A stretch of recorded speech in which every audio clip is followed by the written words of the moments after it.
ये है ग्रेनिकस का किनारा, और ये ग्रेनिकस नदी। ये है हेलकारनेसिस शहर।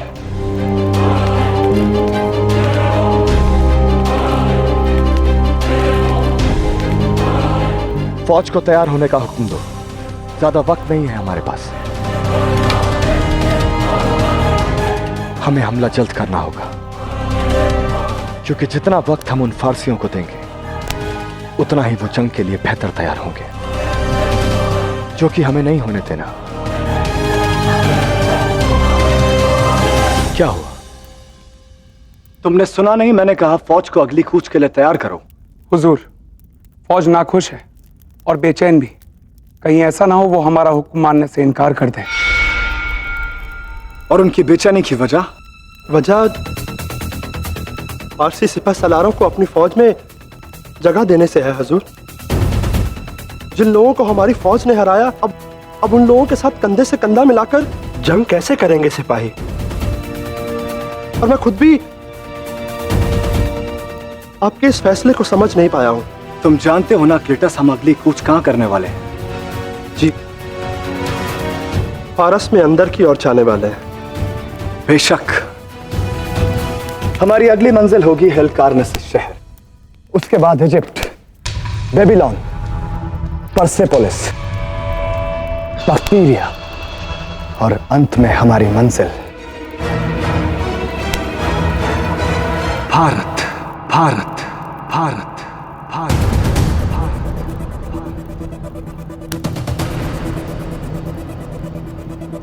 जिन जिन को हम हराएंगे, अगर उन सबको पीछे छोड़ते गए तो ये सब एक दिन हमारे खिलाफ बगावत छेड़ देंगे, ठीक उसी तरह जिस तरह ग्रीस में शाह फिलिप के खिलाफ बगावत हुई थी। लेकिन उसके लिए तो हम अपने कुछ लड़ाके यहाँ पर छोड़कर जा सकते हैं जो उन फारसियों पर नजर रखें। नहीं क्लीटस, बेहतर होगा कि जितने फारसी यहाँ बचे उनके कुनबे के कुछ लोग हमारी फौज में शामिल रहें, उनकी सांसें हमारे रहमो करम पर हो, क्योंकि अगर अपनों को खोने का खौफ उन लोगों में होगा तो बगावत की चिंगारी उनके दिमाग में नहीं पहुंच पाएगी। लेकिन हुजूर, अगर फारसी सिपाही हमारी फौज का हिस्सा रहेंगे तो कल को मुमकिन है कि वो हमारे ही लोगों को नुकसान पहुंचाए। तुमसे ये बेवकूफी की उम्मीद नहीं थी क्लीटस। तुम ये भूल रहे हो इन्हीं सिपाहियों के कुनबे हमारे इशारों पर सांसें ले रहे हैं। उल्टा आने वाली जंग में हमारी सामने वाली फारसी फौज के सिपाही अपने ही लोगों से जंग करने में कतराएंगे।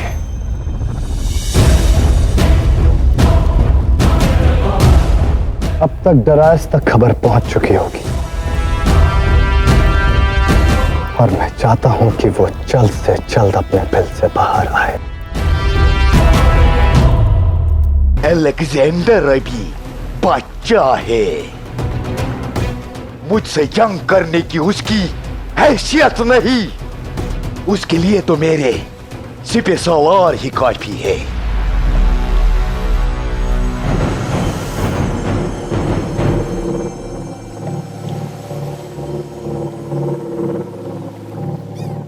ये पुरु का वचन है राजकुमारी बारसीन, जब भी आपको मेरी आवश्यकता पड़ेगी मैं उपस्थित हो जाऊंगा। तुमने मुझे वादा किया था पुरु कि मुझे जब भी तुम्हारी जरूरत होगी तुम मेरी मदद करने जरूर आओगे।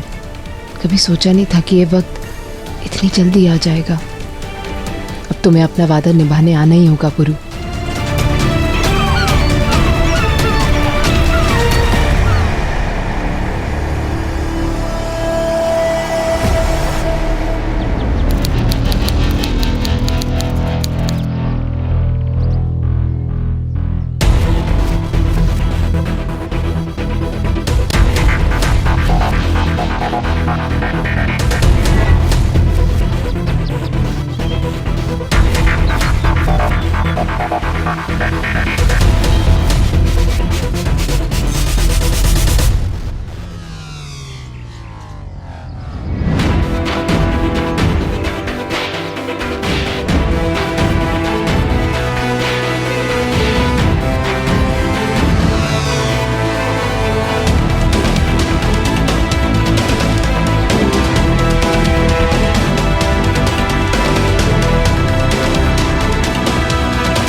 हुजूर, फारस की पूरी फौज दरवाजे के उस तरफ है।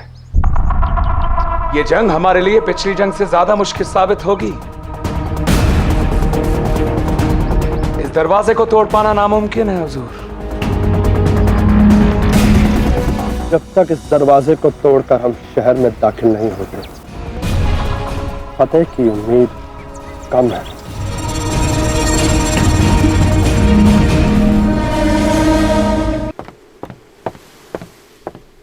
हुजूर डरास,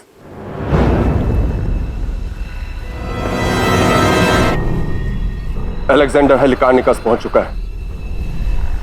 किसी भी वक्त शहर पर हमला हो सकता है हुजूर।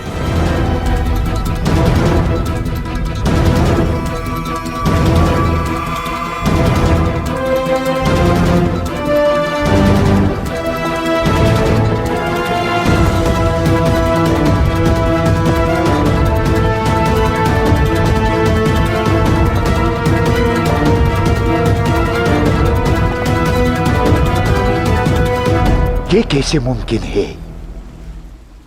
इतनी जल्दी अलेक्जेंडर हेलिकार्निकस कैसे पहुंच सकता है? यही बात तो अलेक्जेंडर को खास बनाती है हुजूर। दूसरे शहंशाहों की तरह एक जीत के बाद अलेक्जेंडर आराम नहीं फरमाता। क्रानिकस की फतेह के फौरन बाद अलेक्जेंडर हेलिकार्निकस के लिए निकल गया हुजूर। हमारी फौज को अगली जंग की तैयारी का वक्त भी नहीं मिला। क्रानिकस की नदी का तरंग तो लाल हो ही गया है हुजूर। कहीं ऐसा ना हो कि हेलिकार्निकस का समंदर भी अपना रंग बदल दे।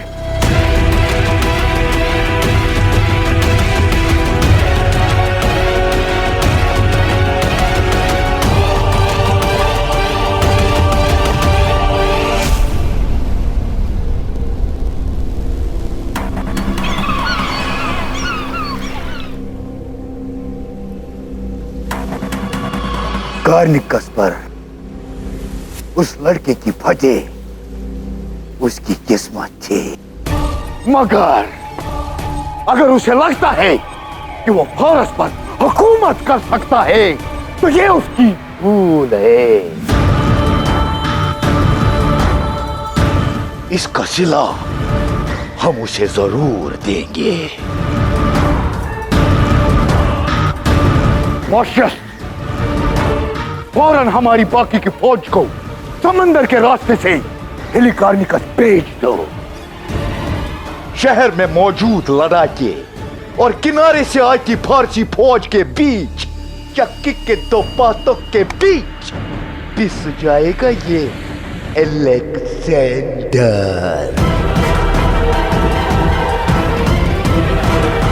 फौरन हुक्म की तावील हो।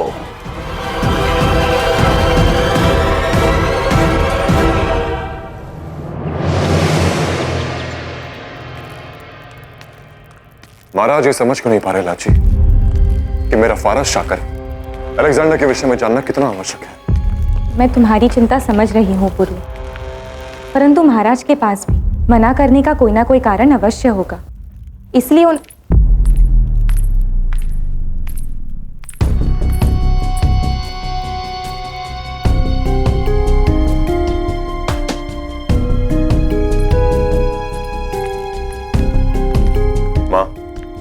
महाराज आपकी बात नहीं टालेंगे। आप समझाइए उन्हें कि मेरा फारस जाना कितना आवश्यक है। और यह कोई व्यक्तिगत बैर नहीं, पूरे राष्ट्र की सुरक्षा की बात है। वो भला मुझसे ना क्यों कहेंगे? उनकी ना का कारण मैं जानती हूँ पुरु। महाराज के ना कहने का क्या कारण हो सकता है महाराज? एक राजा अपने राष्ट्र की आवश्यकता समझता है, परंतु एक पिता अपने पुत्र की सुरक्षा के लिए चिंतित है।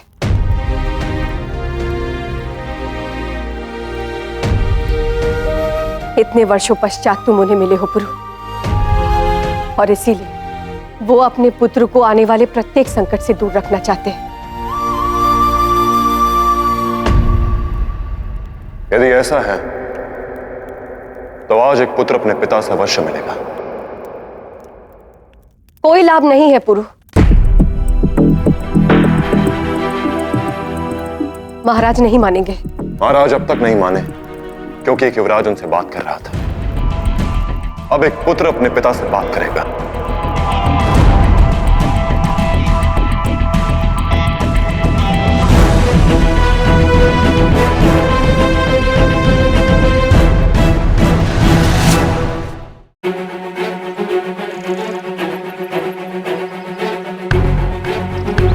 जिस एक्लीस का जरा बख्तर मैंने पहना है, क्या तुम्हें उसकी कहानी मालूम है?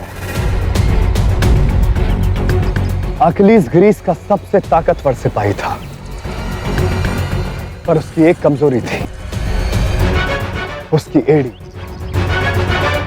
जिसने इतने लोगों को मौत के घाट उतारा, वो अपने एड़ी पर आए तीर के घाव से दुनिया छोड़कर चला गया। आप कहना क्या चाहते हैं? यही कि इंसान हो या इमारत, उसकी कोई ना कोई कमजोरी जरूर होती है, जिस पे किया हुआ एक बार उसे नस्तो नाबूद कर सकता है। मुझे भी शहर की यही कमजोरी मालूम करनी है। कि दिमाग में कोई चाल है क्या? सुना है कि शहर पर पहले एक मलिका की हुकूमत थी, पर उसका तख्त उसके भाई ने छीन लिया और उसे शहर से बाहर भेज दिया, और अब खुद हुकूमत कर रहा है यहाँ पर। पता करो कि शहर की वो मलिका कहाँ है, क्योंकि इस जंग में वही हमारा सबसे बड़ा हथियार है और वही हमारी सबसे बड़ी ढाल भी।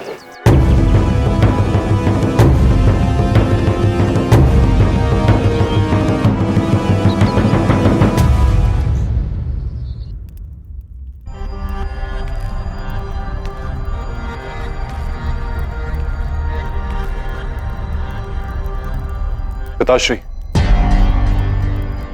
आने की अनुमति है? यदि यहां आने का कारण फारस जाना है तो हम पहले ही कह चुके हैं, तुम अकेले फारस नहीं जाओगे।